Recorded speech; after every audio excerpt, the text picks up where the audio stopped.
bonjour à toute l'Assemblée. Merci à l'organisation et nous donner l'occasion de nous exprimer ici. Maintenant, après les interventions qu'il y a eu, ça, mais ça des autres là. Ouais. Le papier comme on l'a préparé m'a envie de balancer en l'air parce que tout a été dit. Après l'intervention de M. Lika, dont j'ai les bouquins à la maison et qui me servent de Bible, moi qui suis un nouveau venu dans le domaine végétal, j'ai grandi en ville, mais je suis intéressé et à la retraite, ben voilà, étant autrefois un membre de la SREPEN et ayant fui en courant, j'ai adhéré à l'association Jardin Créole. Donc, je suis là en tant que représentant de Jardin Créole et de vous expliquer un petit peu notre démarche. Voilà.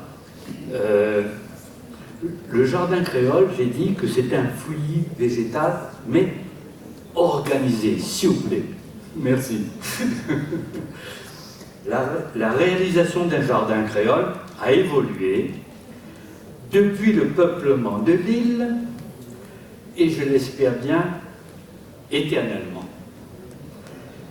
Notre association Jardin Créole est née il y a plus de 35 ans d'un concours de circonstances.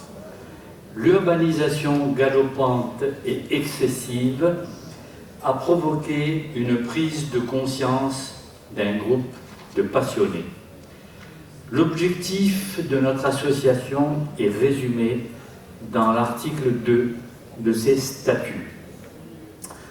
Assurer la protection, la pérennité et la promotion des jardins rayonnés d'intérêt botanique, historique, ethnologique et paysager. Aider à l'entretien et à l'organisation des jardins. Promouvoir les espèces végétales en voie de disparition. Ouvrir au public, sous condition, les jardins des propriétaires membres à des fins touristiques et scientifiques. Vous avez vu un aperçu tout à l'heure dans le film qui est passé. Parmi les séquences, il y avait le jardin de Monsieur et Madame Barré au Tampon, qui est un de nos adhérents et que j'ai donné ses coordonnées à la CCE qui a réalisé finalement ce reportage. Indépendamment de cela, nous avons aussi contribué à la mise en valeur de la Rose Bourbon. Et notre ancien président a écrit un livre là-dessus, sur la Rose Bourbon. La Rose Bourbon est née de façon hybride à La Réunion en 1817 et en 2017, on a fêté son bicentenaire. Notre association est à l'origine de ce bicentenaire. Bon, malheureusement, on n'a pas trop entendu parler de nous parce que pour organiser une telle manifestation, il fallait avoir beaucoup de sous. Les crédits sont venus de collectivités et notre idée, parce que nous avons contribué quand même, parce que nous avons fourni des boutures, nous avons emmené des gens du département jusqu'à Damafat, partout chez les gens qui avaient des rosiers. Et au final, quand on a fêté le bicentenaire, on nous a oubliés. C'est souvent comme ça, mais qu'est-ce que vous voulez, il faut accepter. Alors, en visitant des jardins de particuliers et des domaines, nos adhérents se nourrissent d'exemples, nous facilitons le brassage permanent et les échanges d'idées. Cela contribue à enrichir notre patrimoine végétal. Notre rubrique sur un réseau social, bon, je ne suis pas un fanat des réseaux sociaux, hein, mais bon, je suis peut-être un peu âgé pour ça. Je ne dis pas vieux, je dis âgé. Et donc, bon, mais il y en a d'autres qui le font pour nous, hein, pour des gens un peu plus jeunes. Et cette rubrique, à ma grande surprise, est fournie en images et commentaires par nos adhérents et témoigne de nos activités à travers le monde entier. C'est phénoménal, je découvre. Nous avons des réactions qui viennent des quatre coins de la Terre. C'est aussi notre contribution à la diffusion d'informations sur la Réunion. Quelle surprise de constater l'intérêt suscité aux quatre coins de la Terre. Remontant au peuplement de l'île, le jardin créole fait figure de modèle de culture agroécologique et gardien d'un savoir-faire traditionnel. Si l'urbanisation menace chaque jour l'agriculture traditionnelle, à La Réunion, le jardin créole fait de la résistance. Élément de la culture et de l'histoire créole, il s'inscrit au carrefour des traditions, de l'esclavage et de la colonisation. L'association Jardin Créole vise à promouvoir ce réservoir de biodiversité. L'organisation du Jardin Créole s'inspire de celle du Jardin du curé de l'époque, conçu à l'origine pour assurer la subsistance de son hôte. D'où sa structure en plusieurs parties. Alors là, je vous prie de m'excuser, je vais être obligé. J'ai pas copié, hein, mais la logique veut que quand on pense de façon différente, les gens arrivent à dire à peu près des choses équivalentes. Donc, quand je vois que je vais dire, je suis un peu la trace de M. Lucas, je me félicite de ne pas être dans le mauvais chemin. Voilà. Alors, sa structure en plusieurs parties, lui offrant à la fois une production alimentaire, médicinale et ornementale.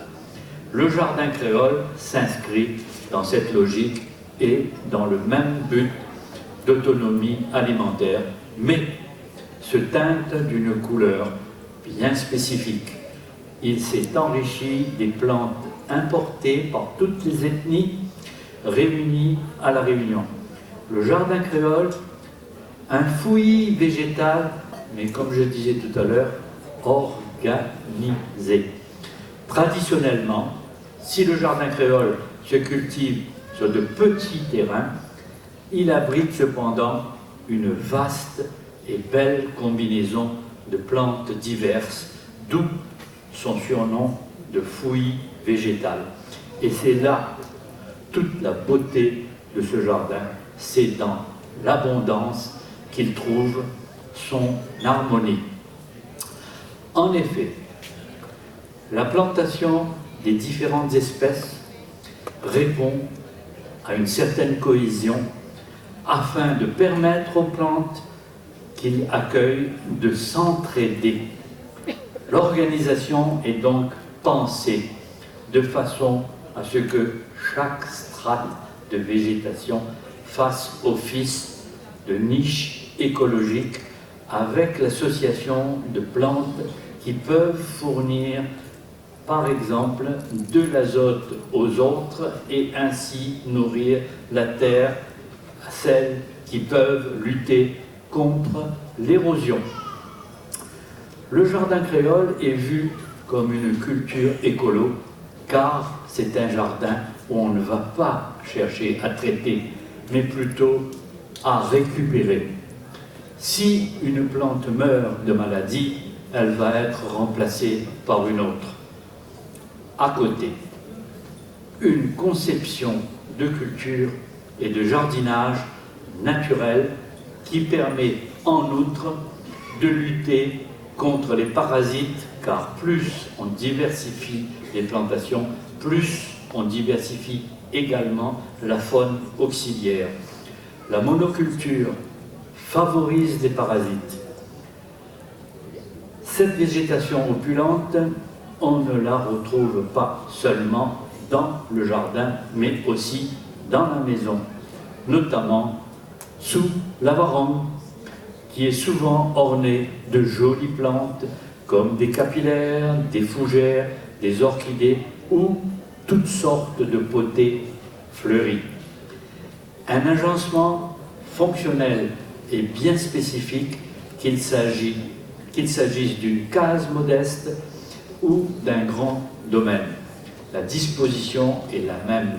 L'habitation est orientée vers la route, faisant une séparation entre la partie, entre guillemets, futile du jardin, c'est-à-dire le côté ornemental, et celle utile à l'arrière qui assure une production. Voilà, je ne m'étendrai pas là-dessus parce que mes prédécesseurs l'ont bien expliqué avec une foule de détails. Il y a peu de gazon, il est toujours rempli de plantes et de fleurs, des rosiers, du géranium, des anthuriums ou de l'héliotrope. Il est possible de cerner la personnalité du propriétaire rien qu'en observant son jardin.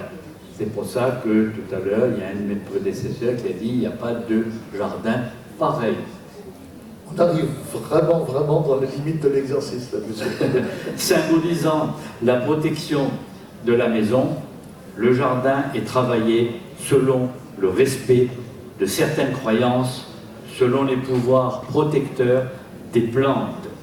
Globalement, qu'importe les superstitions, on retrouve dans la plupart des foyers de nombreuses plantes issues de la région, comme les crotons, les buissons aux feuilles colorées, ou encore le poinsettia. En revanche, si quelques arbres sont plantés dans cette partie du jardin, leur présence est plutôt rare, car leur taille peut faire de l'ombre aux petites fleurs qui ont besoin de soleil.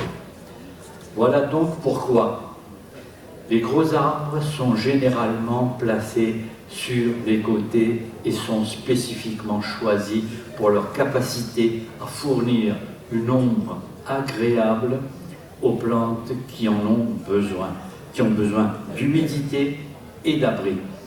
Dans ce rôle, les feuilles sont très appréciées, servir de paillis et de protection contre les mauvaises herbes.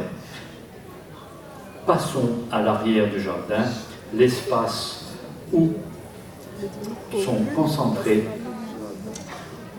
les plantes vivrières.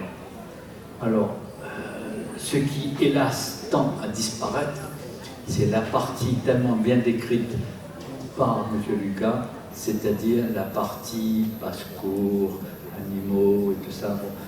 On en voit de moins en moins, hélas, mais bon. Moi, personnellement, j'ai fait un essai chez moi. J'habite dans les Hauts, à la plaine des Cafres. J'ai eu un poulailler, c'est vrai, et j'ai eu des cabris aussi. On a assisté à la naissance de cabris et tout. J'avais une maman cabri qui donnait 3 petits. Elle pouvait en nourrir 2. Ma femme était obligée de la nourrir au biberon. On leur donnait des prénoms. Comment voulez-vous qu'on mange ça? C'est pas possible. Je les ai tous vendus, j'ai jamais tué un cabri. Et les poules, ben, ce sont les chiens errants qui se sont régalés. On les a toutes tuées sans les manger. Voilà. L'organisation. Alors, je reviens sur l'arrière-cour et les plantes vivrières. L'organisation est ici un peu plus organique, bien qu'elle réponde souvent à un certain modèle. Ensuite, plusieurs espaces de plantation se distinguent. On retrouve généralement au centre du jardin le potager, composé de plantes basses et de tubercules, chouchine, manioc, patate douce, etc. Bon, mais je ne fais pas la liste. S'associe ainsi à la tomate, au bread, naturellement, au confort ou encore aux aubergines. Pour l'entretien du potager, le sol est recouvert de feuilles en décomposition. Aux alentours, de petits arbres composent lui-même, entourés d'un espace réservé aux arbres fruitiers, etc. On cultive aussi bien des légumes tempérés que des légumes tropicaux. Il y a un climat très diversifié à La Réunion. C'est un jardin durable, adapté à son environnement. Je vous remercie.